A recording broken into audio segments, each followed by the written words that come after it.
With the cost of living rising to unprecedented levels, people are finding unconventional ways to save money.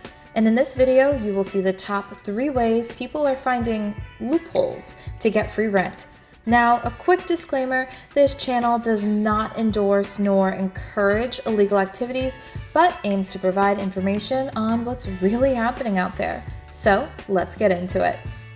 First up on our list is overstaying at an Airbnb. Some savvy people have figured out that in certain jurisdictions, if you overstay your booking by a certain period, you gain tenant rights. This means the host would have to go through a formal eviction process to remove you. While this can be legally complicated and ethically questionable, it's a loophole that some have exploited. It's worth noting that Airbnb is working on policies to close this loophole, so always be informed about the local laws before you consider this. Next is a method that has made headlines recently.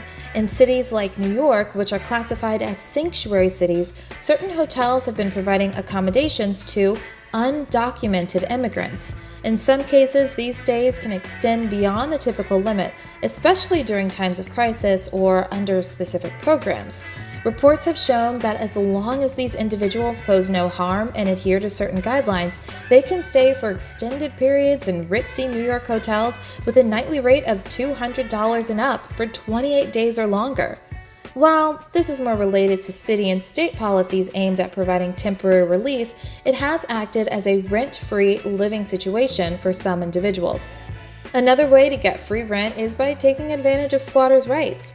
This one is a bit more risky and usually involves finding an abandoned or unoccupied property and moving in.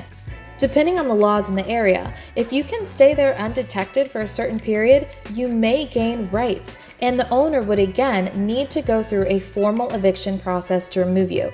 Again, these are all fraught with legal and ethical issues, and oftentimes it's a very temporary solution. So, those are the top 3 ways people are getting free rent through various loopholes. Remember, while it's interesting to know these strategies, it's always best to find legal and ethical ways to solve your housing needs. You can always apply for low-income housing and wait anywhere from 1 to 10 years for your chance to be next on their list at receiving an affordable apartment.